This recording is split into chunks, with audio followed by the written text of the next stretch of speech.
Great games' unsung heroes are great user interfaces. I've grown to love Unity's UI creation system, but it admittedly took a little bit to get the hang of. Since making UI isn't at the core of most gameplay mechanics, it can be easy to neglect, especially if you really don't know where to begin. In this video, we'll walk through the basic concepts of creating UI in Unity.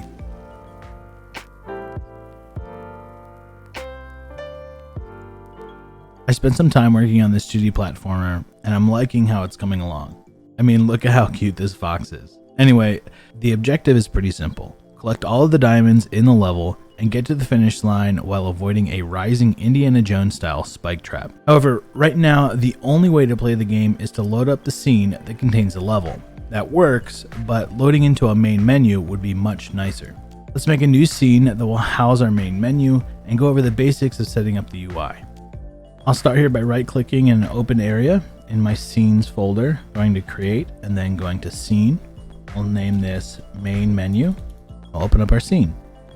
By default, we'll have a main camera in here, which we'll need for our scene. We'll start here by making a canvas. So I'll right-click in there, go to UI, and then scroll down to canvas.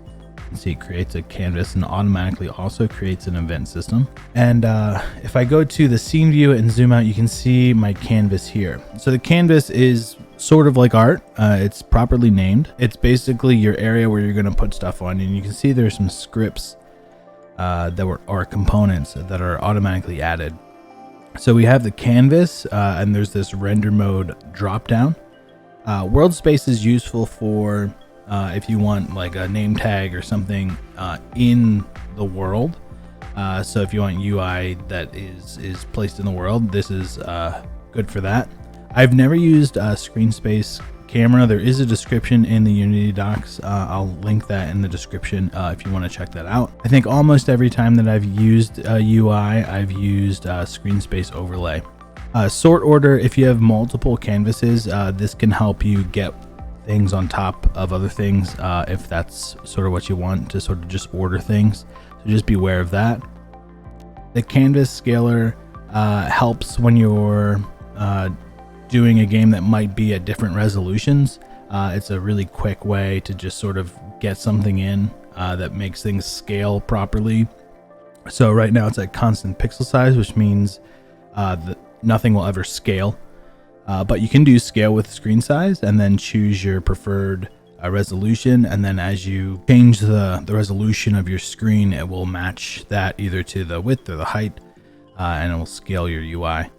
I like to focus this on my own resolution on my own monitor. So I usually do 920 by 1080 and then leave it to width. One of the things that can be really hard to understand at first is if I make a cube in here, so I have something physical in the scene, and go to it, you can see my actual cube is super tiny, and I have this giant UI in my scene, and it can be sort of like confusing in a lot of ways. It's just how Unity does it, so it's just something that I've gotten used to, and over time you'll probably get used to it as well. If it absolutely drives you crazy, you can always go to the gizmos and turn off canvas, and that should help. One of the most important tools for your canvas is panels, and I see sort of panels as containers in a lot of ways if you're familiar with web design. So if I click on canvas, right click, go to UI, and then go down to panel, you can see I get this panel that extends the entire width of my canvas. That's because I have this rect transform that is set to stretch, and it's white and it has an alpha. So if I set this all the way up, you see it's fully white. By default, Unity uses this background. If you set it to none, it'll just essentially be a rectangle. And then you can also put in here any sort of sprite that you want, and we'll get to that a little bit later. So here we have our panel set to stretch. You see we have this top, left, right, bottom options. If I put a number in here, let's say 100, you can see that from the left it pushes this in 100, and we can do that for all of these. And so what that means is that it will scale to the size of the canvas, but it will always stay 100 from each of these edges. When I have my panel selected, you can see I have these blue dots in the corners. I can actually take them and drag them, and you can see it's reconfiguring my sort of offsets or margins automatically as I do that. Because we're still set to stretch here, left here is our distance from the left, top is still from the top, bottom we kept the same because we moved our top left blue here, and then right is, we didn't move that one. It's basically 100 because of rounding errors and floats. This is a little bit off. That's one way you can get stuff really quick like you want. I personally don't use these blue dots very often, but they're there in case you want to. If you click this little image here, you can see it brings up this anchor presets menu. And this menu is in reference to what I would call the container.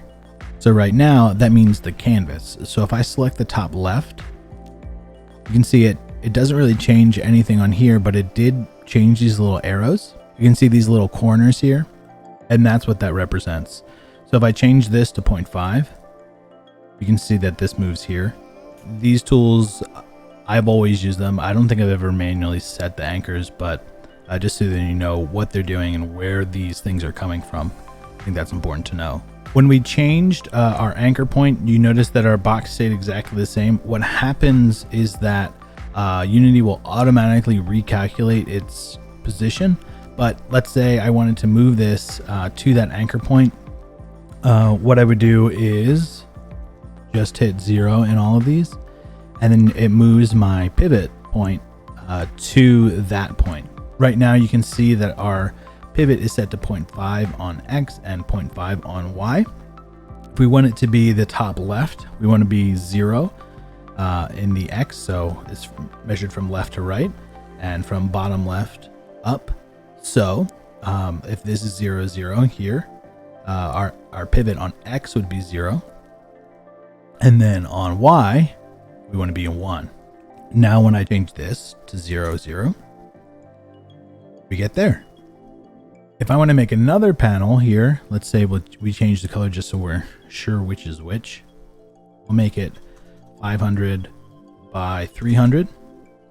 So we have this red panel. Let's just name it that really quick so we're aware of what's what.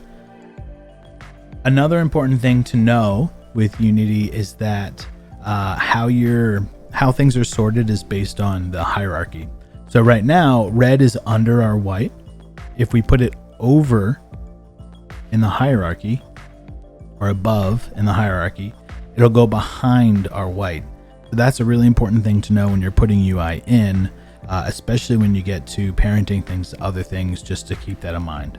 All right, now that's out of the way. Let's get to actually making our menu. I'm just going to delete this. I'm going to use this white and just call this background. And we're going to go back to scaling it to the width of the canvas and change these back to 0. I actually want to use an image here, and I'm using the Sunnylands pack if you're interested for where these sort of images are coming from. So that's going to be our background. And then what we'll do here is we'll make a panel. So now we have another panel. I made these little circle graphics I'm going to just drag over, and I want to use them as 9 sprites, so they kind of look like pixel circles almost. 9 sprites are super awesome. You can actually put a link in the description down below. You can go download these for free. And the reason that I like to do everything in white is because then I can make it any color I want. So we have this image in the middle here. If I make this my sprite, and let's say I want to make it red, I can do that. If I want to make it black, I can do that as well. So I have complete control because of the color option here, because it's set to white. If it's set to black, I can't change it to any color. And then if it's set to a different color, I can sort of like change the hue with this option, but I don't have this amount of control. So that's why I like to make my textures white when I can. I just really quick want to configure my 9 sprites. So if I select this image, in the inspector, I'll get these options. You can go to the Sprite Editor here. So the way that the 9 Sprite Editor works is that you can sort of divide things up, and then it'll take the middle and sort of stretch it or repeat it depending on how you have it configured. For how I am using this, it doesn't really make a huge difference. I just want to get sort of like a cross in here so that I can keep my corners. So what I'm going to do is set a 128 for all of these, and that should be sufficient. Just hit apply at the top and go to my next one and do the same thing. Just for comparison, I'll make another one and I'll turn these off. If I make a UI image here, I'll make 2 and offset them a little bit. And then just so you can see them really well, I'll make them black. So our top one is going to be the not 9 sprite one. The bottom, let's change this color. In my project folder, they look the same, but in the actual game, they look very different. So what happens now is if I take the width of these and I change it, you can see how much of a big difference this makes. So this is stretching, the top is stretching. The bottom is also stretching, but it seems to be in a different sort of way. So I go to this one, I have this option, it says image type sliced, and then I also have pixels per unit multiplier. If I change this to, let's say 4, you can see I get sort of this rounded, elongated circle. And I can even change the height here, and it stays at that ratio. So this is sort of the magic here, is this pixels per unit multiplier. You have to mess with that and find something that looks right for you. So now I'm going to just delete this one here, and we have our image. This is going to seem a little bit backwards, but I'm going to start with a shadow here. I'm going to change this to black and then change the alpha down to, let's say, 0.2. We'll make our width, let's keep it at 500, and we'll make the height maybe 300, and we'll go 600 here. Just sort of like that proportion. Just going to rename this main panel shadow. Duplicate this and then parent it to this. Now we do have this reference to our main panel. So I want the shadow to be off to the side. So I'm just going to push this up a little bit. Let's say, I don't know, 20, 25 seems good. And then from the right, we want 25 as well. So let's just go 20 from the side. Then we'll change this to a solid color. Be something like that. It kind of looks like we have this floating wood thing going on. I'm just going to name this wood. It's parented to main panel. Then make another one. We're going to use this outline here. On the outline, I parented it to the wood because it's always going to be the same. So if I do this, it'll always sort of stick to it if I decide to move it. So that's sort of the hierarchy that I developed here. So we have our shadow, which is the primary thing that's going to hold everything, because that's going to be the thing that's furthest back.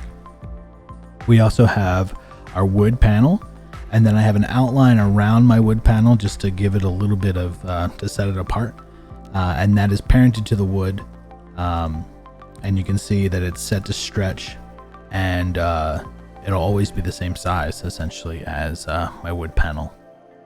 Okay, so that's that. I'm going to duplicate this, and then I'm just going to move it up, make it a little bit shorter, and then elongate it. And I like to have sort of like round numbers here. Make this 180.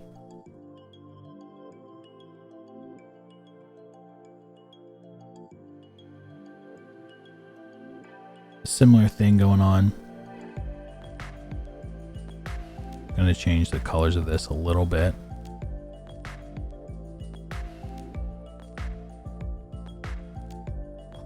And then we're going to take this UI, we're going to make some text mesh pro text in here. New text. We're going to center it. So this alignment option is here, and then center it vertically as well. So let's just use retro here. Change the size of my font, just change the width. And then sometimes you just need to reposition it a little bit. Just move this up till it looks about where we want it to. A little bit more. And then we're just going to call this Sunnylands. And then adjust our height a little bit so it fits a little better. That looks pretty good. Now we'll add some buttons to our main panel. We're not going to actually set them up, but I'm just going to show you how to add them and what I would do. Here, what I want to do is make another panel inside of wood. That's essentially going to be our container. You can see by default, Unity adds this image to our panel, but we don't actually need that at all. So if we just delete that, and then this is going to serve, going back to the web design sort of analogy, this is going to serve as our container. So we'll set our offsets here, find something that looks good. So let's go, looks like 60 looks pretty good for the top and bottom. And then from the left and the right, maybe something like, I don't know, 40. 40 seems okay. I'm just going to name this to button container. You can see how complicated this has sort of gotten.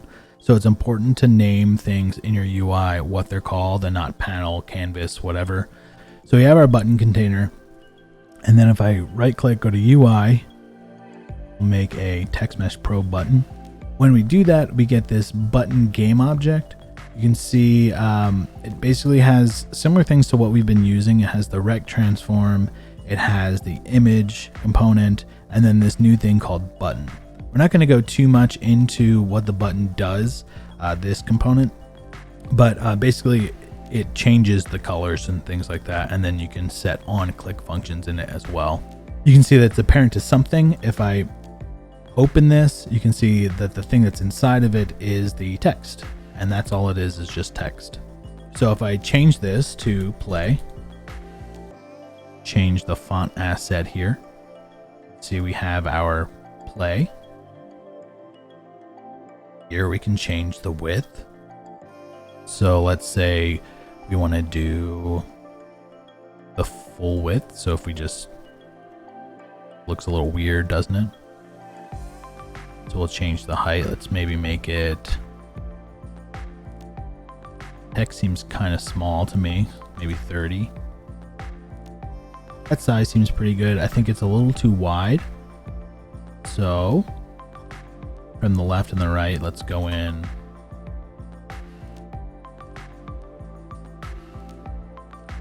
That seems better. And then we have this UI sprite, which is the default. If you just want a rectangle, you can choose none again. I'm going to be using my block here, set it to 4, and I get this. I don't really actually like that very much. We just mess with this a little bit so it looks a little bit more round, and that looks pretty good to me.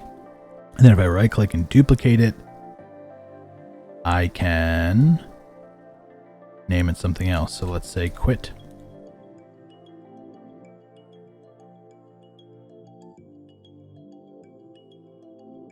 And just delete this one here. Now if I drag this up and down, you can see I have 2 buttons.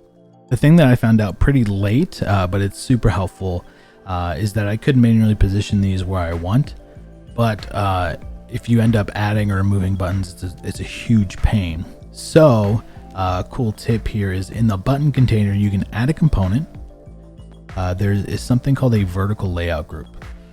You can also do a horizontal layout group, which does the same thing, just horizontally. So this is vertical. You can see everything kind of got messed up when I did that. We have this thing, it has some options. Right now our alignment is to the top left, so that's up here, upper left. So what I want to do is middle center. And this is something to be aware of when you do this retroactively, like I just did. Your stuff might be messed up for a little bit. Just be aware of that. So you can see it changed the way that everything was sort of set up. So I had this to scale to the sides, and setting that automatically shifted this back. So I'm gonna need a fixed width here. Right now my width is set to -100. So I'm just gonna change this to, let's say, 350. That seems about right. 350 here and 350 here. Make the height 60. 350, not 2.5. Okay, so we're here. You can see they're smushed exactly together. If I come back into here, I do have this option for spacing. So if I change the spacing here, you can see that it changes my guys. There's also a bunch of these other controls you can mess with. I would just say be careful using them because it can mess up your UI and how things work. And even pressing undo doesn't undo them. So just a little bit of a caution there as you experiment with these. I would experiment with them in a separate UI or something, so you can sort of understand what they do.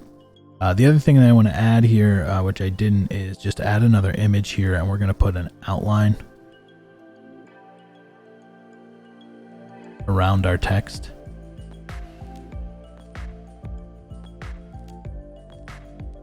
So again, just scaling it to the entire width, and we'll make it a gray here. Check this. So we're at 7.8. Just want to match that. Okay, so we have our buttons. The last thing that I want to add is maybe like a little bit of a menu on the right side, maybe a like a gear and a sound icon. And I still want this to be parented to this main panel here. So it's still going to be a child of the main panel. Just going to right click here, go to UI, and then make a new image. And this will be a container. We're going to parent this to the top right here because we want our buttons to be over here on the side. So we'll go up there. And we want it to be the top left here. So we'll do pivot point at 0, 1 like we had before. And we'll need to work with the position Y a little bit and just bring that down. And we want to come over inside to be right here. So let's do -20 here and -30 for our position Y. I just realized that I want this whole settings container to go most of the height of my container. So instead of just doing a anchor just to the top right, what I'm going to do is a stretch from the top right. It's similar, but now I just size this a little bit. If I change this, I can change my settings height as well. I don't need an image here, but it was helpful for visualizing everything. I'm going to preemptively make a vertical layout group on here, anchor it to the top left. Now that we have our container, I want to make our button. So I'm going to start by making an image here. So we have our image. And I'm going to add something here called a mask.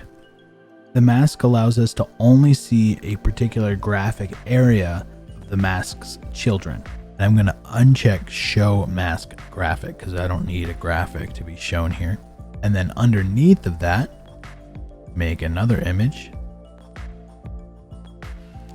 And this one I will put my 9 sprite on. This will serve as the shadow in the back.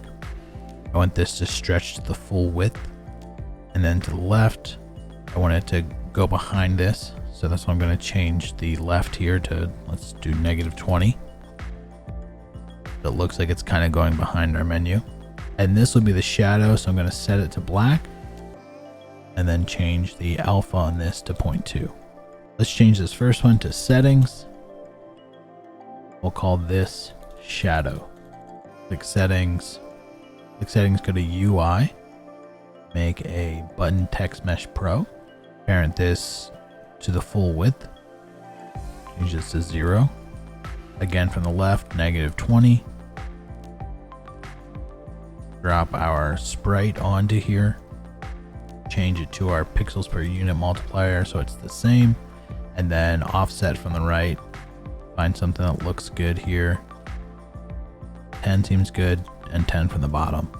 This text here, we don't actually want text, we want an additional image, so I'm going to delete the text.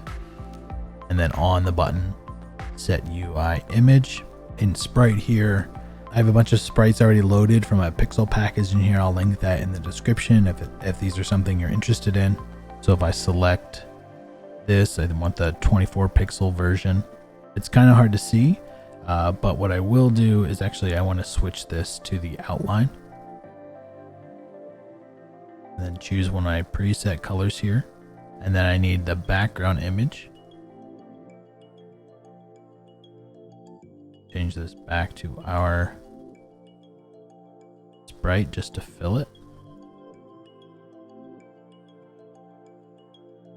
I want to add another image here because this will serve as our outline. Let's drag and drop this, put in our 7.8. Then I want to stretch this to the bounds and set these to 0. Change the color of this. Our button, change the color of that. Let's make this, seems okay. And then take our image here.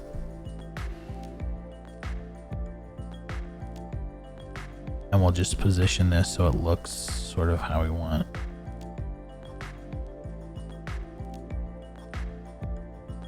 It's our button. Just make sure you name these. Settings button. If you're making a lot of these kinds of buttons, you may want to consider making a template or making this a prefab.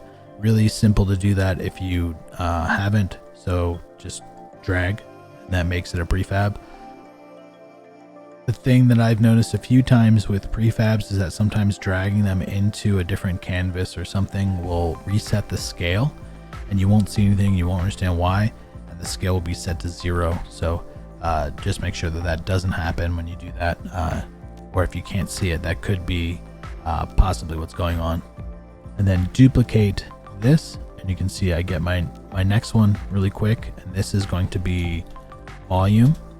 Let's change this really quick, and the only thing I'll have to do with this is change my icon here. X, volume X 24, and maybe reposition it just a little bit to the right, and there you go.